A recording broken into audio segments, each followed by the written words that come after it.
There's a belief most experienced network marketing leaders operate under, even if they don't say it out loud.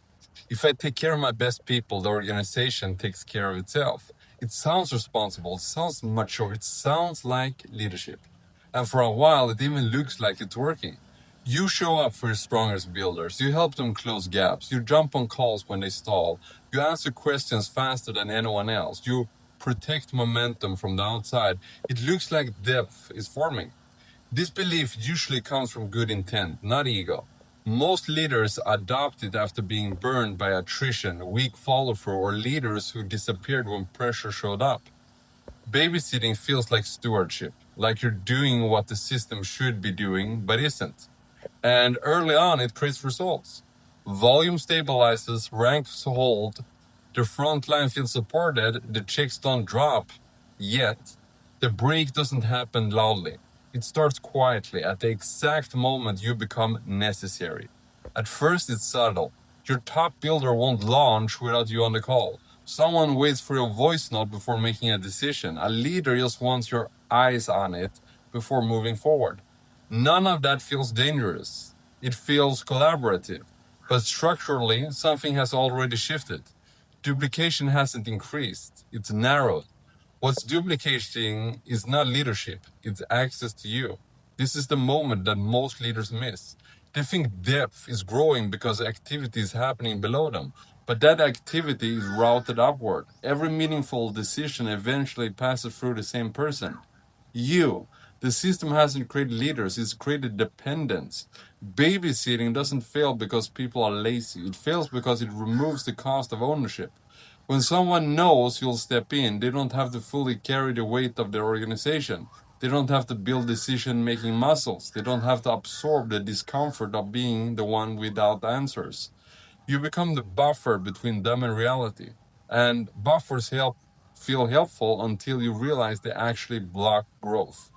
As depth increases, the demand on you doesn't multiply cleanly, it compresses. 5 strong people needing you occasionally is manageable. 20 people needing you is strategically is not. 50 people needing you emotionally is impossible.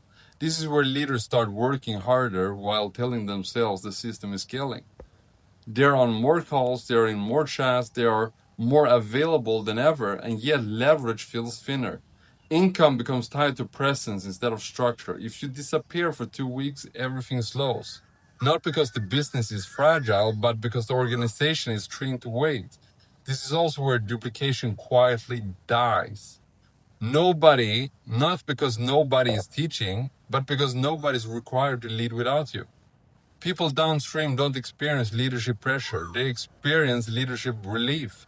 Problems don't force growth, they get escalated, and escalation feels like teamwork until you're the ceiling. Most leaders realize something is wrong only when exhaustion sets in. They don't say my system is weak, they say I just need better leaders.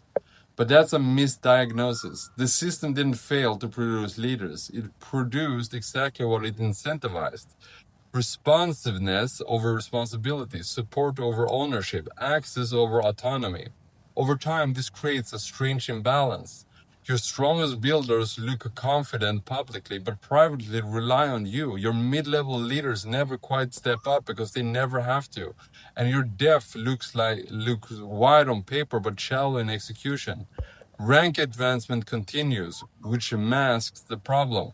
Chick steals comes in, which delays awareness.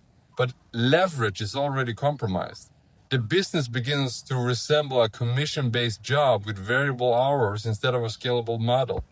Effort replaces structure. Availability replaces duplication. And here's where most leaders don't like to sit with. Babysitting feels like leadership because it's visible. Letting people struggle feels like abandonment, even when it's structurally necessary. So leaders keep stepping in, they keep smoothing edges, they keep carrying weight that was never meant to be carried by one person, until the business plateaus in a way that effort can't fix.